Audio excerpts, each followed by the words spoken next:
Popular Nigerian comedian and actor Debo Adedayo, aka Mr. Macaroni, has spoken again, and this time, is making wave all over.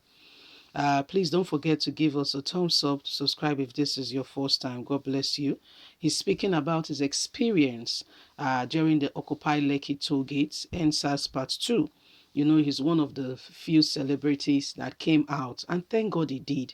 Thinking about it, if he was not there, we would have gotten some people missing again, But because he's a well known name, that goes a long way to help, because everybody will ask, where is Mr. Macaroni? And it will spur up, there is already too much tension going on. I don't think they want any further attention, especially with regards to the Lekki toll gate and the way CNN was on the case and all that. So Mr. Macaroni is speaking about his experience. You need to hear this is a full load down. Popular comedian actor Debo Adedayo, aka Mr. Macaroni, has continued to state that he has no regret being part of the Occupy Lekki protests. Recall that the entertainer and some other protesters were arrested while they were protesting at the Lekki toll gates, where they demanded for justice and that justice should be done for the victims of the October 2020 NSAS protest. In an interview with Saturday Beats, Mr. Macaroni said, "I have no regrets. Any decision I took would be because I am solely convinced about it. This is me and who I am. I will continue to be. I cannot be silent. I hate being cheated, and I hate it when people around me are being cheated. If the government is not doing well, the least we can do is learn our voice and call out for the government to do the right thing. If they choose to oppress and dehumanize us, why doing that? That is their cup of tea, but we will continue. Our voice will be heard, and the action we speak against injustice will be felt."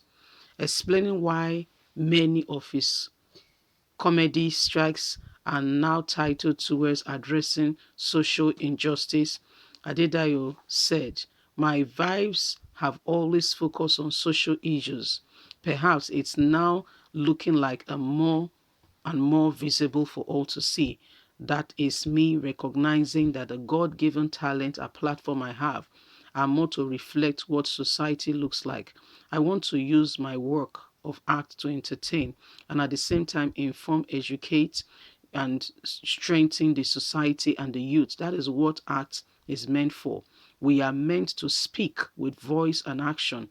Even in our work, we must be able to express the things we want the government to do, and we must state it out."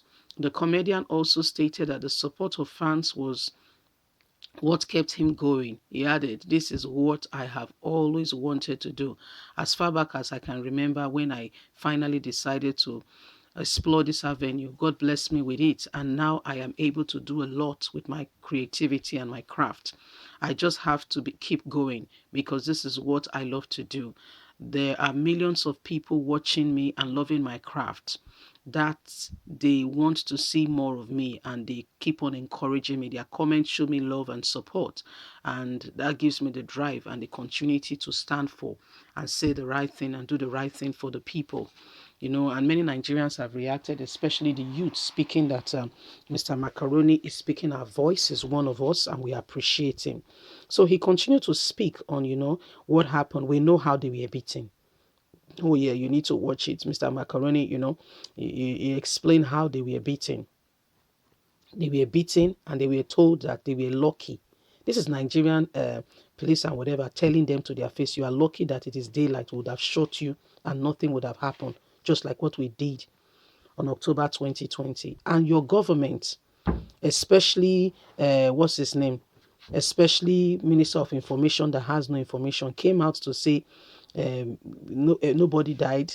They were using blank bullets and they were deceiving themselves. As we speak, the panel has no weight. All that has finally gradually coming to an end. And it's nonsense. There is no voice representing the people. Even the youth on the panel has finally left. And the Attorney General of the Federation is rather wanting to haunt Nigerians and the youth. You can imagine this kind of people yet he wants to contest to become the president of the nation. So you see where we are going as a nation, that there is no genuine people who cares about Nigerians, but what they care about is themselves, their political dreams and aspiration, where they go next, what they do, but not because they care about Nigerians or because they want to do anything to support the nation in any way. No, no, no, not in the least. It's not part of the agenda at all.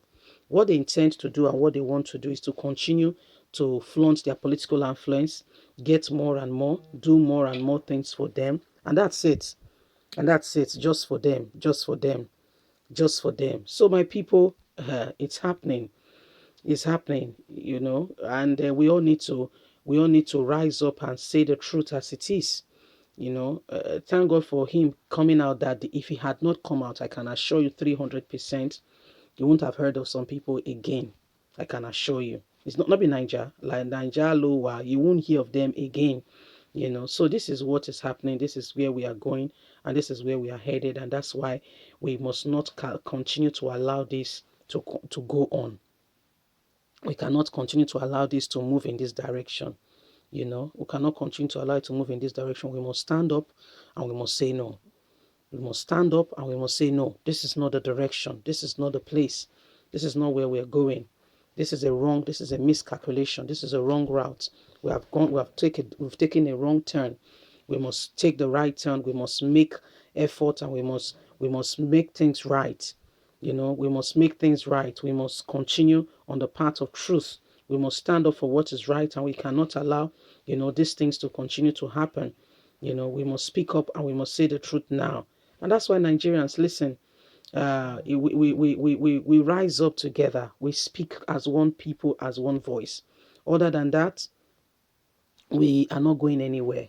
It's when we rise up together, when we say the truth together, when we allow ourselves to be mentored, in perspective that could bring about decisive change, innovation and truth, transparency, honesty. When we instill these values in our children, and it can be seen with the elders that they are representative, they are representation of what they are saying. Then we have started our movement. Other than that, we ain't going nowhere with this attitude and character. You see, so that's what it is. That's what's happening. So Nigerians, it's a sad reality, but it's happening. Leave us a comment. Please don't forget to like us, share, subscribe. Click on the notification button so you can get all our latest news. God bless you. Bye for now.